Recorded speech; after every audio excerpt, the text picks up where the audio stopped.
In this video, I'm going to share 7 ways I take care of myself physically, mentally, and emotionally. And these are all in the no spend category. I hope these inspire you to take care of yourself. So let's get started. For me, self-care is something that's very personal and everybody has their own way of doing it. But the important thing is that you do it. You recognize that it is not an act of selfishness, but it comes from the place of self-love. I'm going to categorize this video into 3 parts. One is physical, mental, and emotional.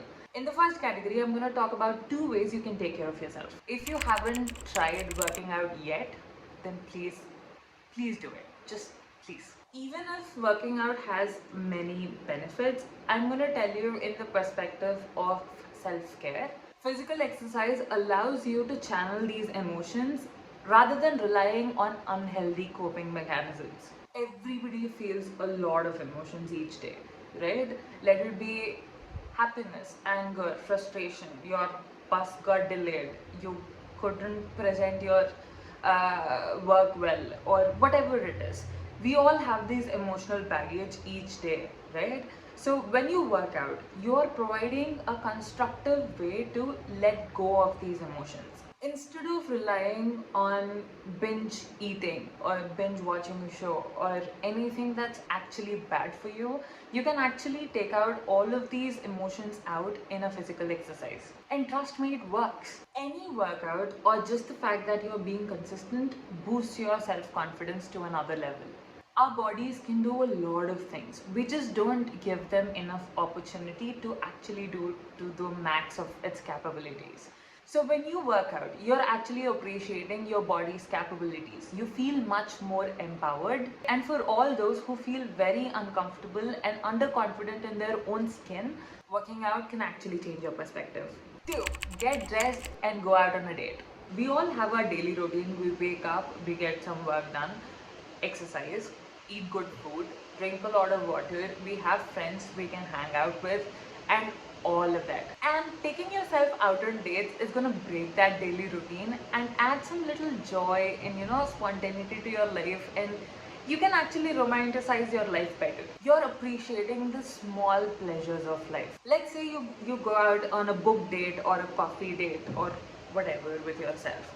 You are forcing yourself to be present in that moment when you're reading that one book or you're sipping that coffee that you really like, which often gets unnoticed in the chaos of our life. Today, in that moment, it feels like one pleasure that nobody can take away from you. When I get ready and put on some jewelry and just go out, I am telling myself that it's okay to have fun in this moment, and I deserve to feel good about myself and my life. And for me, it works in this sense.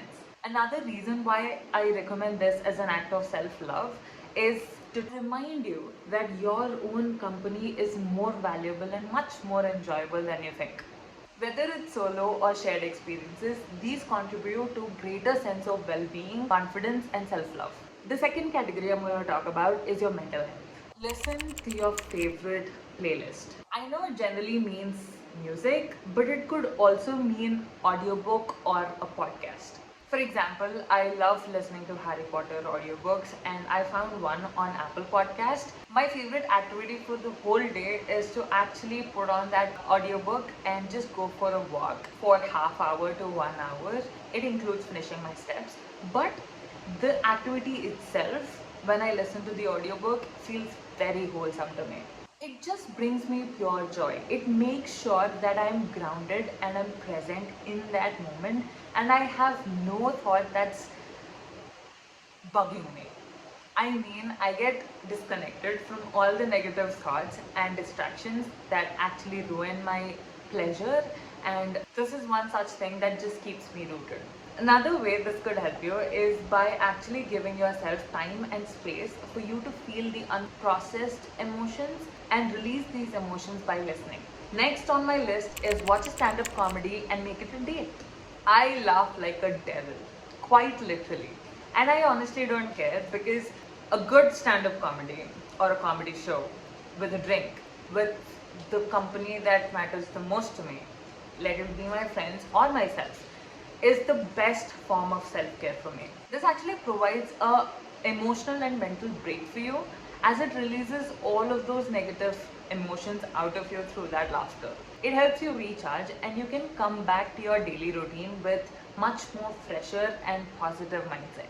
Laughter often requires a degree of vulnerability because you're allowing yourself to be affected by humor. This vulnerability can actually help you open up emotionally and help you express yourself better and connect with others in a very genuine way. If not anything, just exploring new experiences can actually give you a perspective in life. It prevents you from getting stuck in your old routine, keeping your mind and emotions flexible and engaged. Next on my list is to actually make a vision board. This is honestly my favorite one. It kind of has to do with connecting with your inner self and understand what brings you joy and to identify on what to focus on next in your life.